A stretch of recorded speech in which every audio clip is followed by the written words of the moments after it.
عاوزين بس الناس كلها تعرف ترسم، كله يعرف يمسك اي ورقة واي قلم ويبتدي ان هو يشتغل. فكرة ان انت تكتسب هواية او ان انت تكتسب مهارة جديدة، ده حاجة حلوة جدا. علشان كده احنا دايما بنتكلم باسلوب سهل واسلوب يناسب جميع الناس. يعني اي حد اول مرة يرسم في حياته هيعرف يرسم الرسم اللي احنا بنعمله ده. حاول كده ان انت تجرب اي ورقة واي قلم وابتدي ان انت تشتغل زي ما دايما بنقول. هجيب يا عم قلم جاف اهو عادي، وهعمل اي شكل هندسي. يعني بدل ما تشخبط كده، شايف الشخبطة دي على فكرة مريحة جدا نفسيا. طيب انا عاوزك بقى تشخبط كده شخبطة مربع وما ترسموش مظبوط. هتيجي اللي في النص كده وتعمل علامة زائد. علامة الزائد دي بنرسم عليها العينين والمناخير اللي هي الملامح بتاعة الوش. الخط اللي بالعرض برسم عليه العينين. لو انا رسمته حتى شخبطات كده، عين هنا وعين هنا، انا عاوز اقول كده عين هنا وعين هنا بشكل بسيط جدا. المناخير شخبطة، هي الحتة دي فيها مناخير في النص.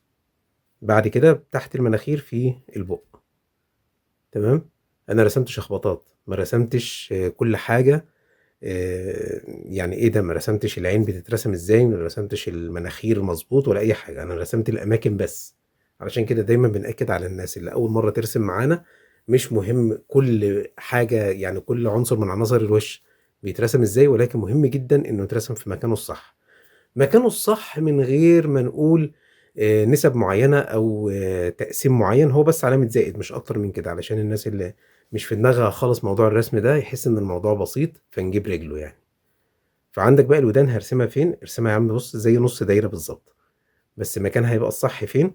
شايف الخط اللي بالعرض اللي احنا رسمنا عليه العينين دي؟ نفس الخط اللي بالعرض ده هاخد هنا نص دايرة وهاخد هنا ايه؟ نص دايرة. الودان في نفس محاذاة العينين، ومش هنرسم أي تفاصيل تاني. طب تعالى كده نطبق الكلام ده على رسم بقى بتفاصيله وكده. تعالى ناخد شكل هندسي وليكن شكل بيضاوي. وعلى فكرة لو انت اول مرة ترسم هتلاقي الموضوع شكل بيضاوي والدايرة والمنحنيات هتلاقيها صعبة معاك شوية، مفيش مشاكل ما تقلقش. ادي علامة الزائد. هرسم بقى العين، عين هنا وعين هنا. انا برسم بقلم جاف على فكرة. يعني ما تكلفش نفسك تقول انا هجيب ادوات شكلها ايه او عامله ازاي. ما أنا يعني احنا بنرسم علشان نخفف على نفسنا ضغوط الحياة. يعني انا عاوزك تقعد ترسم كده مع نفسك. اكتشف لنفسك موهبة او هواية تحب ان انت تمارسها يعني ايه تخفف من ضغوط الحياة عليك. ما تزودش ضغوط ان انا اشتري بقى واستنى اما اجيب قلم معين او كلام من ده قلم بروتو ب5 جنيه او حاجة زي كده يعني في اي مكتبة. وعندي المناخير اللي هي في النص بعملها مثلا ايه زي علامة استفهام مقلوبة. وبعد كده البق عبارة عن خط عادي جدا، والحواجب اللي فوق العين شوية ايه شخبطات كده ايه ندي بس تأثير انها ايه يعني شعر حواجب. الودان شايف الخط اللي بالعرض بعمل ايه ودن هنا وودن هنا نفس محاذاة العينين. نعمل له بقى شعريتين هنا وشعريتين هنا يبقى راجل اصلع كده.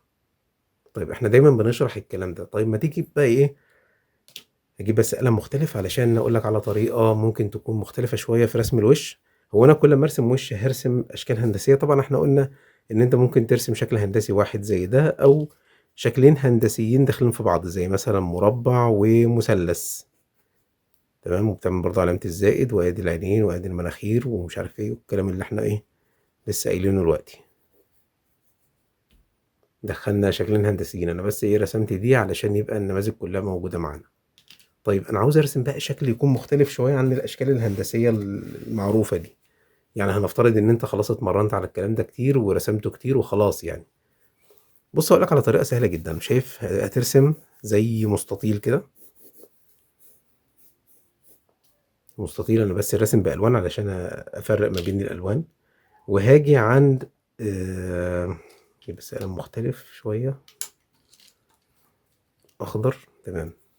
وهاجي مثلا عند الحتة دي انا مش محدد نسب معينة، انا بس هاجي ايه عشوائي كده واعمل هنا نقطة، واجي مثلا هنا واعمل نقطة تانية، واجي هنا واعمل نقطة.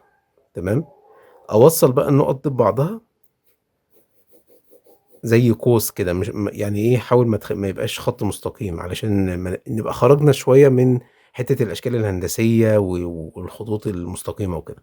او لو عاوز تعملها خط مستقيم اعمل براحتك عادي، يعني احنا مش عاوزين نعقد الامور.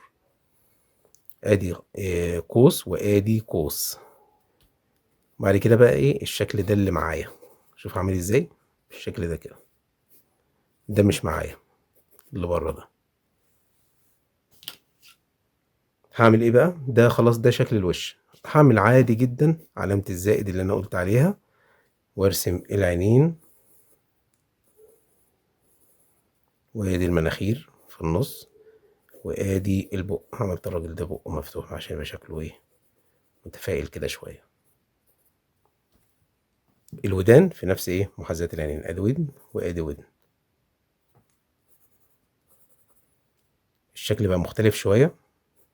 عارف لو انا شديت خط كده على العين هي كده مبرقة، لو انا عملت ايه شديت خط كده نزلت الجفن شوية فبقت العين ايه مرتاحة اكتر.